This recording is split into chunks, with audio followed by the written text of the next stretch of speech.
Richard from Katy has a question about a radiant barrier. A reputable roofing company suggested a unique one for him. Okay. Richard writes, they're recommending a radiant barrier felt paper, and I'd be using it in a vaulted ceiling application where there's no attic space to put a radiant barrier.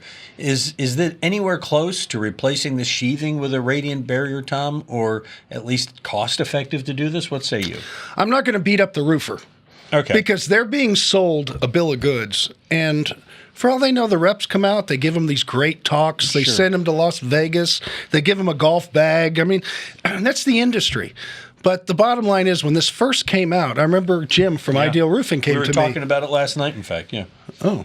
Were you? Yeah. Were you really? Okay, we talked that's about cool. this very question. And so I got the spec sheets from Jim at Ideal Roofing, and I spent at least a half an hour with some very intensely wonderful reading, which was boring as can be. But in the fine print at about the page 32, it says, when used as an underlayment, it is not a radiant barrier. Okay?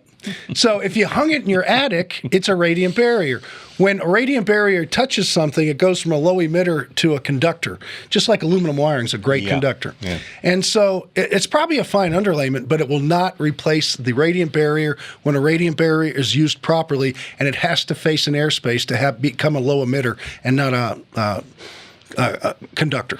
Send your emails to Tom Tynan. That was about the boringest answer I ever gave. Well, no, but I'm just going to say it's about that. Every time this topic has come up in the past, it stirs stuff up off the bottom of the tank, and we get calls and hate mail from people who make this stuff. And that's what Jim said. He says that these people got all mad when we debunked this once before. Excuse me, explained our stand on this. But it's in their spec sheet. Right, I got it. I mean, it's written there. But what happened is these people called up and just cut him a new one. Did they really? Yeah, and then said, and he said, well, come over and demonstrate to me how it works.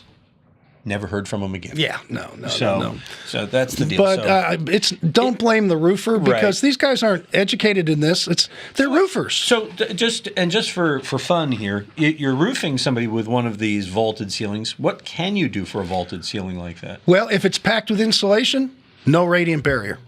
Okay. If you can leave an airspace between the roof decking and the insulation, and we always say like 3/4 of an inch is the standard from the Florida Solar Energy Center, then you can have a radiant barrier roof decking. Okay. But would I tell you to tear all your decking off and put a radiant barrier roof decking on? That would be so expensive. It wouldn't make sense with today's energy prices. So this is why I always say a roof is not an energy saver. A roof holds back the weather. Insulation is an energy saver. Windows are a window. Everything has its purpose. So just get a really good roof. So there. Yeah. Okay. You got a question? We'll answer it just like that, as thoroughly as we did, without the pejoratives toward manufacturers and maybe pejoratives. Well, yeah, nasty. I got to look that one up. Google. Yeah, it is. Careful. I don't even know if it'll Google. I don't know how to say it right. Don't say cereal, set my watch off. All right. Okay, fine. So go ahead and send us your questions. Use that Ask Tom form at HomeShowRadio.com, and we'll answer it like this or these videos over here. Hey, if you'd subscribe to our channel, we would so appreciate it. And if you click the bell, we'll return the favor by ringing yours when we post a new one.